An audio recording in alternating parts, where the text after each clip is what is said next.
Nós estamos aqui hoje com o Júnior. Júnior é candidato a prefeito de Piedade. A intenção com estas entrevistas, que eu estou fazendo com todos os candidatos a prefeito, é deixar mais claras as intenções que eles têm, as ideias que eles têm sobre a cidade, as soluções de alguma coisa que eles considerem problemas, para que a população possa dar um voto mais adequadamente, isto é, trabalhando com a cabeça e não com a emoção. Eu acho que ninguém deve votar em Júnior porque ele é isto ou aquilo, é bonito ou feio, ou é um grande cara, um grande falador. Ele tem que ser votado porque ele é um cara que eu acho que tem competência para levar o município para frente. Então, eu passo a palavra para o Júnior para que ele, em 1 minuto, ele faça a sua autoapresentação. Boa tarde, senhor Dalberto. Boa tarde a todos que nos acompanham no Jornal Acorda Brasil. Como o Dalberto já falou, meu nome, na verdade, é Álvaro Francisco Figueiredo Júnior, conhecido como Júnior JK. Tenho uma empresa aqui na cidade de Piedade, que vai completar 25 anos agora em setembro, uma empresa do ramo de comunicação visual. E, em 2016, fui convidado pelo então prefeito José Antônio Rezende para participar das eleições e fomos eleitos. Eu fui vice-prefeito dele por 4 anos, até 2020. E hoje me coloco à disposição da população, pelo Partido Liberal, número 22, né, já vou deixar o número claro aqui, para que a gente possa aí fazer uma piedade para todos, uma piedade que precisa de uma mudança de verdade, senhor Dalberto. Não uma mudança de pintar a parede e pôr foto. A gente precisa de uma mudança que venha realmente melhorar a vida das pessoas, trazer a igualdade para todos. Muito bem. Agora eu vou entrar nos temas. Cada tema merecerá a manifestação do Júnior por, no máximo, 3 minutos. O primeiro tema é trânsito. Trânsito e Piedade. Vamos lá, senhor Dalberto. O que acontece? Piedade, como muitos municípios de pequeno porte, é cortado por uma rodovia. Então, a gente desbarra num processo que, além da prefeitura, a gente precisa cobrar muito o governo do estado de São Paulo. Porque a gente tem um entroncamento aqui da SP com a Bugio Nacal, aqui na Marginal, que acaba nos horários de picos aí, tendo um acúmulo muito grande de carros. A gente já tem que, logo de início, buscar o governo do estado. Está se falando agora aí de uma duplicação das estradas, então, com certeza, vai ter um acúmulo de carro maior ainda nessa rotatória. Se eu não me engano, agora, ontem, dia 20, foi publicado o edital aí, ou foi lançado o edital. Então, agora você imagina que a gente vai passar a ser um município que vai estar num lugar privilegiado, porque com essa colocação de terceira faixa, vai ter instalação de pedágios, é claro, isso vai trazer Piedade de volta a um centro aí logístico muito grande, porque a gente vai ter boas estradas para sair para Ibiúna, boas estradas para Sorocaba, boas estradas para Pilar e boas estradas para chegar em Itapiraí e até mesmo na BR-116, que hoje o pessoal, para pegar a BR-116, está indo até em Rio das Artes. Então, essa mudança vai trazer Piedade num foco logístico muito grande que vai ser bom para o nosso município, vai trazer recurso. Só que, em contrapartida, a gente precisa analisar muito bem quais serão as opções que a gente terá aí para receber esse trânsito dentro do município de Piedade. Tudo bem, quem vem de Sorocaba sobe direto para Itapiraí, beleza, não precisa passar dentro de Piedade. Pilar do Sul não precisa passar dentro de Piedade. Mas quem vai chegar aqui pela Bugio Nacal, a gente vai ter um problema seríssimo, que vai acumular mais trânsito ainda nessa rotatória da entrada da cidade. Então, já existiam alguns projetos aí de uma via que não passasse pelo centro da cidade, e o poder público vai ter que ir para cima do governo do estado, para cima dessa empresa que for a ganhadora do certame das estradas, para que a gente tenha uma solução. Porque se a gente já tem um acúmulo de trânsito muito grande nessa rotatória central aqui, se a gente tiver uma estrada com mais fluxo ainda vindo da Bugio Nacal, a gente vai ter mais trânsito parado.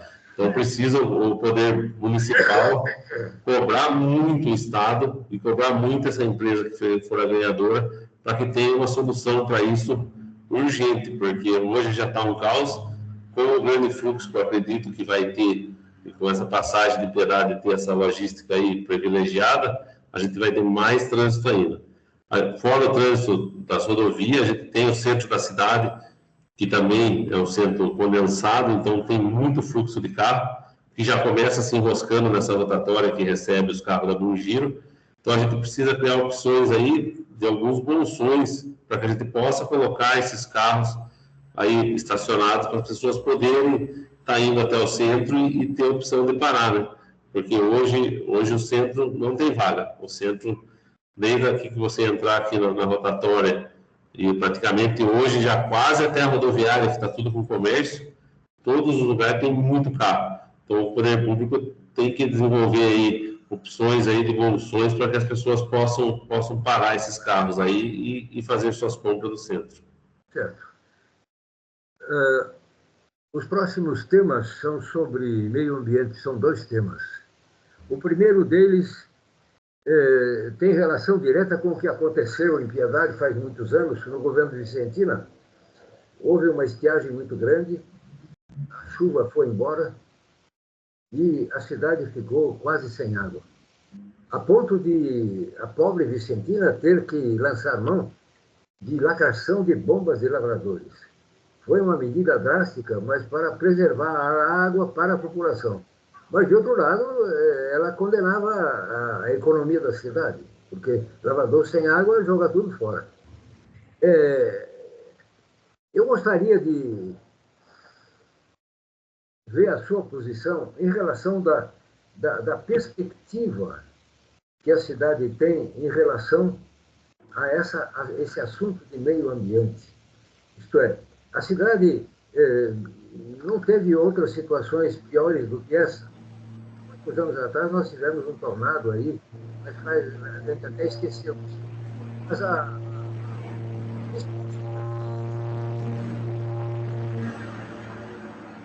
faz com que a gente possa estar sujeito a outras reviravoltas. E a cidade tem que pensar nisso, porque a gente não tem garantia nenhuma de como vai ser o tempo amanhã. A sua posição, existe alguma posição sua em relação a esse problema que hoje não existe, mas amanhã pode descambar tudo? Sandro Beck, a posição é o seguinte, né? Foi lacrado bombas, já quero deixar claro que eu não concordo. Como o senhor falou, a principal fonte de renda de Piedade é a agricultura. E como que a gente vai lacrar bombas? Tudo bem, a gente lacra a bomba para ter água na cidade e não tem comida para comer amanhã. Porque é a mesma água que faz a irrigação, que dá de beber aos gados, que é a mesma água que nós tomamos. E até então era do Rio Pirapora. Em 2020, participei junto com o Tadeu, a gente fez a transposição do Rio Sarapuí. A gente trouxe água lá do Rio Sarapuí para abastecer a Sabesp, para que não faltasse água para o consumo humano. Mas a gente tem que pensar no desassoreamento do Rio Pirapora. O Rio Pirapora é tão usado por nós aqui, desde lá do bairro do Gurgel, até passar pela cidade, até sair nos leitos, é usado para irrigação. Então a gente precisa fazer esse desassoreamento no Rio Pirapora, para que a gente recupere nascentes.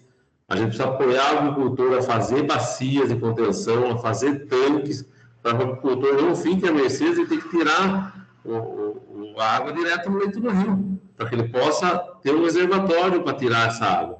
Então, hoje, a gente não tem, o Rio Pirapora exauriu. O Rio Pirapora não tem calha de água, não tem acúmulo de água. O Rio Pirapora que tinha, eu não posso dizer quanto, mas sei lá, 1 metro de água, hoje tem 10 centímetros de água. E tudo que chove, ele espraia e não fica na calha do rio. Então, a gente precisa de uma limpeza, de uma recuperação da calha do Rio Pirapora, para que a gente possa ter um volume de água e que a gente possa aí apoiar os agricultores em fazer bacias de contenção, em fazer tanques para ter água, para que não pegue direto do Rio Pirapora. Porque a gente usa muita água na irrigação, é uma fonte de renda no município, a irrigação, e também é uma fonte de alimento que a gente precisa.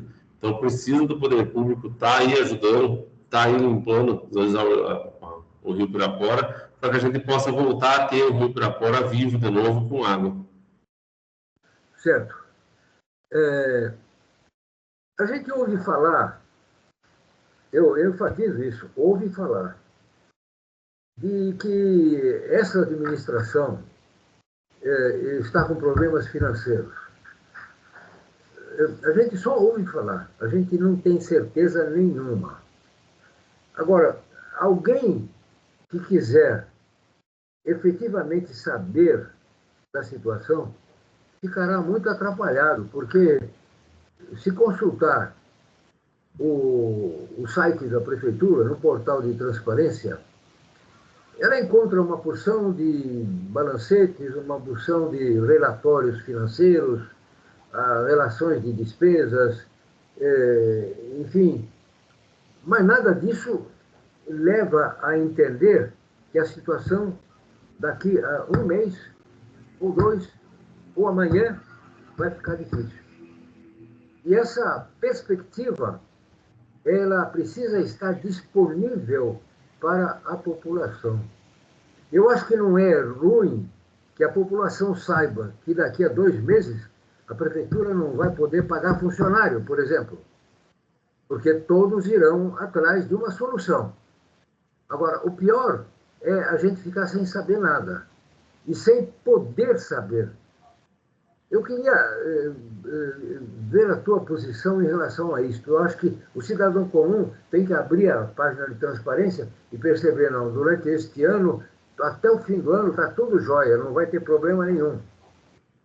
E quando chegar no mês que vem, também tem a mesma previsão por um ano. E isso tranquiliza tudo. Fale um pouco disso, ô Júnior. Seu Domenico, a ferramenta, o portal de transparência, está aí.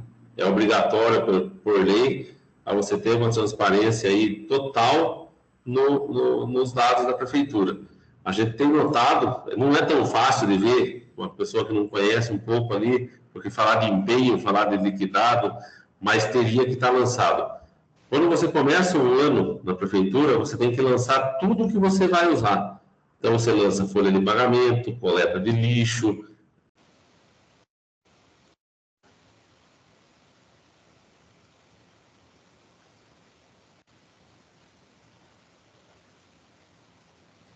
Parou. Congelou. Se isso está correto, Vale. Então, a gente precisaria ter os dados. Como o senhor falou, é muito evasivo. Ó, já está no portal do Tribunal de Contas, Piedade já acendeu a luz vermelha que não vai fechar a conta. Então, eu não estou falando aqui mal de ninguém, nada, eu vou mandar o documento para o senhor publica o documento, porque está no portal de transparência do Tribunal de Contas. Então, já acendeu a luz vermelha. Por quê? Porque ninguém sabe o quanto vai gastar, o quanto não vai, não tem lançamento, não tem nada no portal de transparência. Você teria que entrar lá e ver que está empenhada a folha de pagamento até o final do ano. A gente fala que quando está empenhada é porque está com o dinheiro separado para isso. E nós não vemos isso hoje nessa administração. A gente vê um portal de transparência sendo empenhado as coisas hoje e liquidado amanhã. Empenha hoje e liquida amanhã. Então, isso não pode acontecer. As coisas que são de uso contínuo tem que estar empenhado. Lixo, Santa Casa, funcionário. O que o senhor falou não é verdade. Se continuar desse jeito que está, pode faltar dinheiro para pagar a folha de pagamento. E isso não é bom para ninguém, porque todo comércio de Piedade vende muito para a prefeitura. Por mais que às vezes as pessoas falem assim, não preciso da prefeitura. A prefeitura emprega 1.300 empregos na prefeitura, emprega 100 e poucos na Santa Casa, emprega 100 e poucos na merenda, emprega 20 e poucos na limpeza pública. Quando você for olhar, a prefeitura emprega aí diretamente quase 2.000 pessoas, fora os indiretos. Então, se a prefeitura faltar dinheiro para a prefeitura, com certeza vai dar problema no comércio também de Piedade. Bom, outro tema é o seguinte. Eu não tenho um título, eu vou descrever. Se não me engano, no governo de Arthur Rez, não sei se o primeiro ou o segundo, a cidade não tinha hotel. Então, a prefeitura concedeu o uso de uma extensa área no Parque da Torre para um empreendedor construir um hotel. O hotel foi construído, a quantidade de metros quadrados de área construída é muito grande, o terreno é enorme, mas o hotel acabou desaparecendo. Eu não sei detalhes do que aconteceu, mas essa mesma edificação acabou sendo usada depois para uma clínica de recuperação, que também não foi adiante. Eu não me lembro, na ocasião, eu não era muito ligado ao poder público, mas eu não me lembro de nada que pudesse impactar o poder público em relação a esse mau uso de uma área que tinha um destino certo. Pois essa área acabou ficando na mão até de traficantes de drogas, e a molecada fumava lá, entendeu? Até que Vicentina apresentou para a Câmara um projeto de lei desvinculando a doação à obrigação de construção de hotel, isto é, a rigor, autorizando o concessionário a vender a área, passando a ser a área de propriedade dele, mesmo ele desrespeitando as obrigações. Eu só sei que esse projeto não foi à frente. Eu me lembro que eu briguei muito e realmente não aconteceu nada. Mas no governo do Tadeu, ele conseguiu a reversão disso, isto é, ele oficializou, num acordo com o proprietário, com o concessionário, de a prefeitura reaver o imóvel. E a finalidade, segundo a informação de Tadeu, era construir um centro para serviços municipais, livrando o município de muitas locações que existiam e existem hoje ainda mais para abrigar serviços públicos, seria tudo concentrado lá. E esse ano, eu tomei conhecimento, agora, esse ano, o prefeito mandou para a Câmara um projeto doando a área do Torre Hotel, doando a área construída e a área de terreno, doando para a ETEC. Eu fiquei assustado com isso. O projeto ainda está em tramitação, ainda tem muito tempo pela frente. Mas eu me assustei porque, veja, a ETEC é muito importante para o município, mas ela enrola o município. Quando eu falo que a ETEC enrola, não é a ETEC que trabalha lá. É o governo do Estado, porque a ETEC é uma escola estadual. O município está sendo enrolado pela ETEC desde 2009. E hoje ainda não tem onde ficar. Agora, doar uma área desse tipo que pode fazer com que a prefeitura reduza seus gastos em locação em favor da construção de uma escola, da adaptação do imóvel para uma escola, a doação disso para uma escola estadual, é estapafúrdio isso, entendeu? Eu fiquei assustado e gostaria de saber se você tomou algum susto ou não. Não, nada. Seu Roberto, como aquela área foi doada para fazer um hotel, a gente tem outras áreas que foram doadas para empresas. Infelizmente, as empresas não cumpriram os requisitos. A única que retornou para o município foi a do hotel. O Tadeu conseguiu retornar para o município. A gente teve mais áreas aí que eu, na verdade, falando um termo assim, meio feio, eu acho que a gente foi furtado, né? Porque as pessoas não cumpriram o termo e não devolveram a área. É como você não mexer com isso, viu? Mas é o sentimento que a gente tem, né? Porque essas áreas são nossas, são da prefeitura, então tudo que é da prefeitura é da população de Piedade e é paga com impostos, comprada com dinheiro dos nossos impostos. Então, graças a Deus, a ETEC voltou para o município. Realmente, quando o Tadeu conseguiu reaver essa área para o município, a ideia era fazer... Não, eu até não vou lembrar o nome que ele falava, mas era tipo um pouco... ganhe tempo. Ele queria colocar todos os órgãos lá, cartório eleitoral, Detran, todos os órgãos que atendem a população centralizados em um só lugar. Daí acabou a gestão, a atual gestão passou esse prédio, como o senhor disse, para o governo do Estado. O governo do Estado, para pôr a ETEC, foram conseguindo emendas, até os vereadores aqui da nossa base, como o Caio, conseguiu emenda no Estado para fazer essa reforma e adequação para a ETEC. A ETEC, como o senhor falou, é uma escola importante para o nosso município, que tem que ter esse carinho, tudo. E eu acho que onde está esse prédio, a gente vai engessar a ETEC, porque a ETEC já vai começar num lugar que vai ficar exprimida, onde você vai estacionar os carros, então eu não faria isso ali, mas já está feito, né? Agora tem que terminar essa construção e pôr a ETEC. Essa é uma marca, né, da atual administração, é alugar prédio, né? O que o Tadeu fazia, que era tentar economizar o recurso da prefeitura, essa nova administração aí, essa administração que está afindando, tem que gastar em alugar prédios, e dinheiro público indo embora. Então, é uma marca dessa gestão. Então, o Tadeu tinha 30 mil, 20 e poucos mil de aluguel e queria cortar para 5, 6 mil.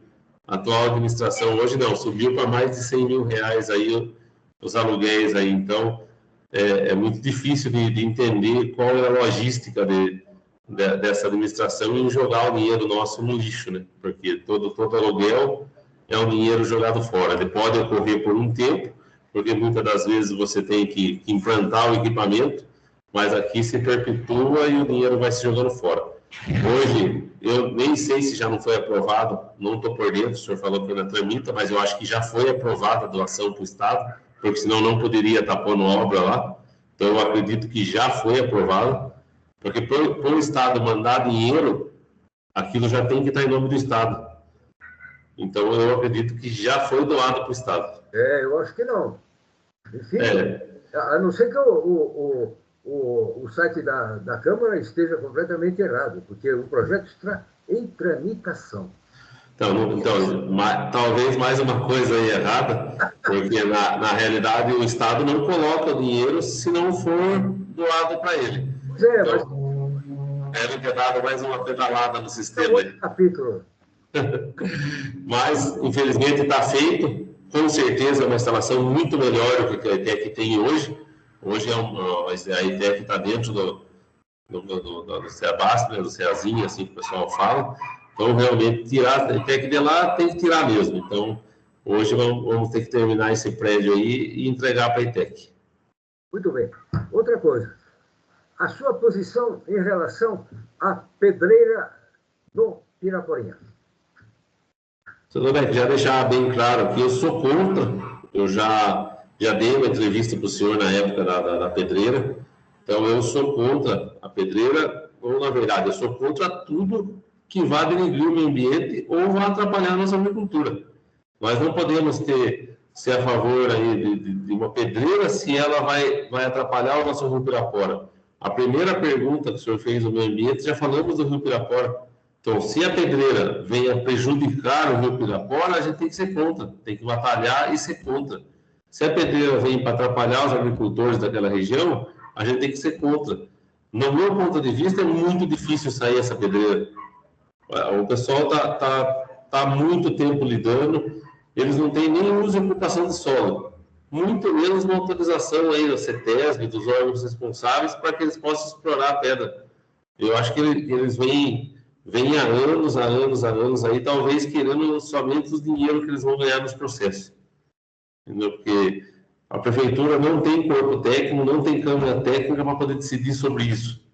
Então, não tem como ser aprovado. Então, eles ficam entrando com processo, entram numa queda de braço, que não dão o uso e ocupação de solo, mas quem vai não liberar isso aí, a prefeitura, ela tem que ser contra, e tem que os órgãos que têm capacidade técnica para avaliar isso, que venham e avaliem e falem que não vai acontecer, porque pode denigrir o nosso meio ambiente, pode denigrir o nosso rio, pode denigrir a nossa agricultura. Então, sou contra, enquanto não tem muito menos uma avaliação técnica responsável por pessoas que têm competência. Não tem como eu, que não sou engenheiro civil, não sou engenheiro hídrico, não tenho competência, então sou contra. Se alguém tem que fazer esse estudo, é uma câmara técnica. Tá bom. A propósito, esse próximo tema tem relação com isto. Eu fiz várias matérias já sobre a pedreira, acompanho a campanha que foi feita há muitos anos já. E logo que a coisa ficou pior, de uns tempos para cá, porque ficou demonstrado que efetivamente a pedreira podia ser construída, eu cheguei até a entrevistar o dono da pedreira. E como eu precisava de informações, eu procurei no site da prefeitura informações sobre a situação. A prefeitura é ré em uma ação promovida pelo proprietário da pedreira, reivindicando a instalação. Agora, eu precisava conhecer a tramitação desse processo, porque é um processo contra o município. E nada melhor do que você examinar as decisões tomadas, os despachos, para poder se posicionar. Eu consegui que a procuradora jurídica da prefeitura, ela se dispusesse a me dar informações históricas sobre o andamento do processo. Eu fiquei muito contente. Nem esperava isso. Mas acontece que as coisas acabaram aí. Não consegui mais nada. Eu acho que houve até um possível arrependimento, ou alguém deve ter falado, aí não deu explicação nenhuma. Entendeu? Então, veja, a situação grave é que o município é réu do processo de justiça. Eu sou da cidade, você também é. Você tem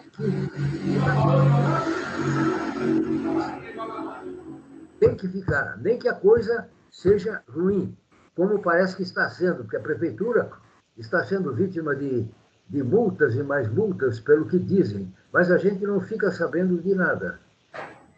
Eu acho que a prefeitura deve manter a população informada detalhadamente até de desastres. E não só em relação a ações judiciais, como em relação a demandas do Ministério Público. Porque a demanda do Ministério Público pode ser transformada numa ação. E é bom que a população conheça sempre isso.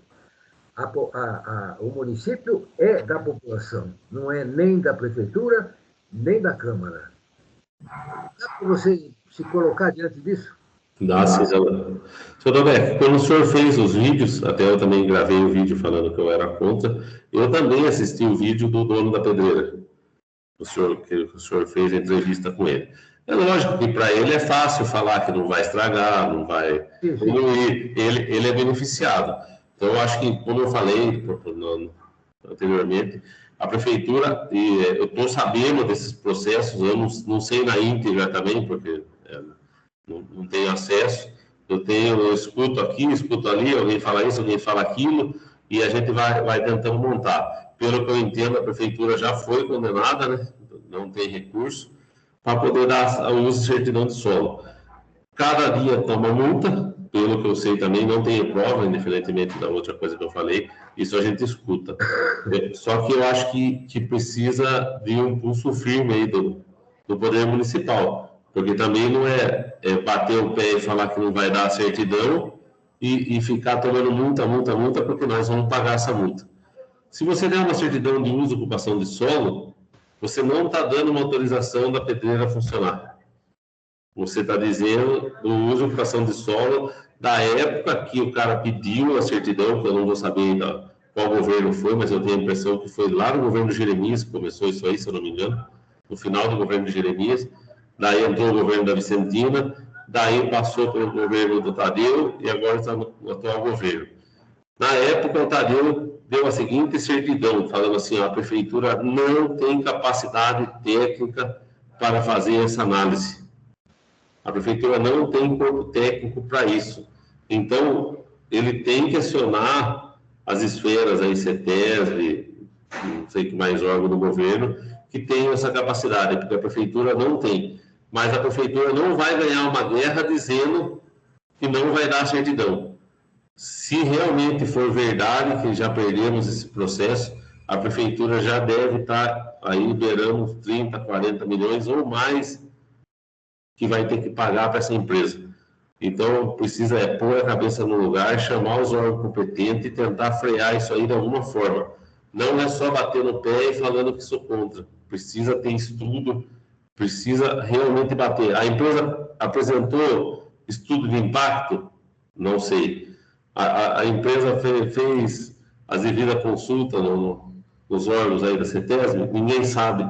Então, na verdade, fica uma queda de braço, uma desinformação da atual administração em passar e lidar com o nosso dinheiro público de qualquer forma.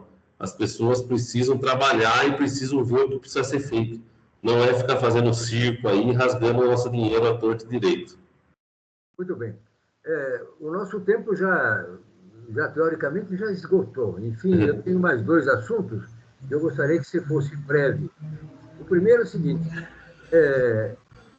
eu me lembro que há muitos anos eu tive acesso a um documento do IPT na prefeitura sobre áreas de risco da cidade.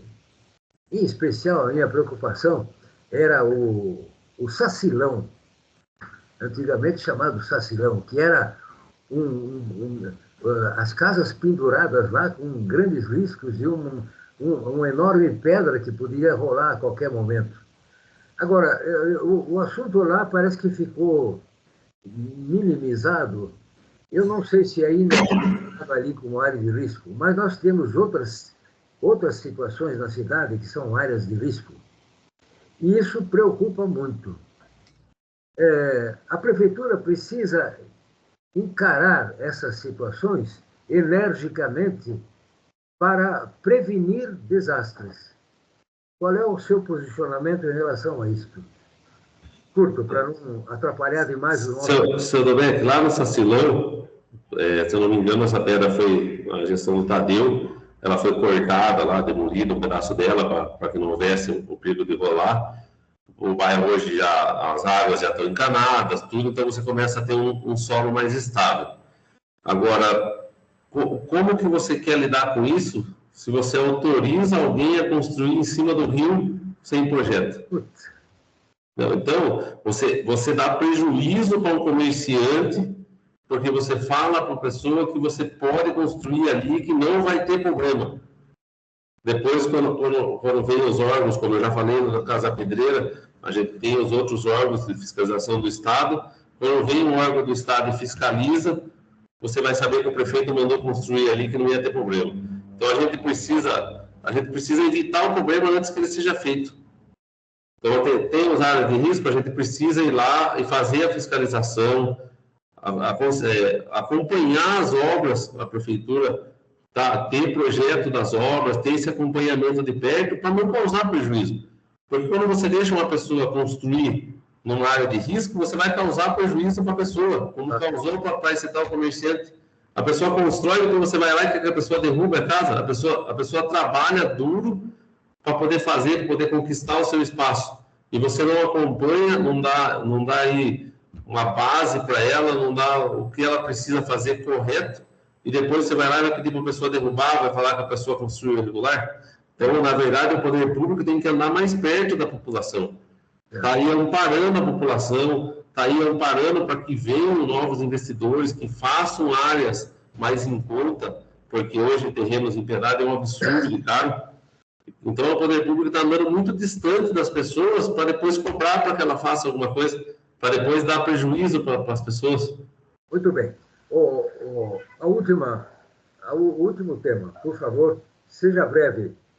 Desenvolvimento rural, que é a base da economia da cidade. Tente ser rápido. Tudo bem.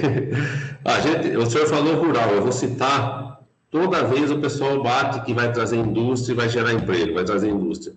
A gente precisa apoiar o desenvolvimento rural. Nós temos essa riqueza, a gente tem essa mão de obra, está ficando cada vez mais difícil, mas a gente tem essa mão de obra, a gente precisa beneficiar alimentos. A gente precisa agregar valor nos alimentos que saem aqui de Perália. A gente tem o alimento e tem a mão de obra, então a gente precisa desenvolver o setor rural para que ele tenha beneficiamento, para que os pequenos produtores possam beneficiar e vender higienizado, produto acabado diretamente para o mercado.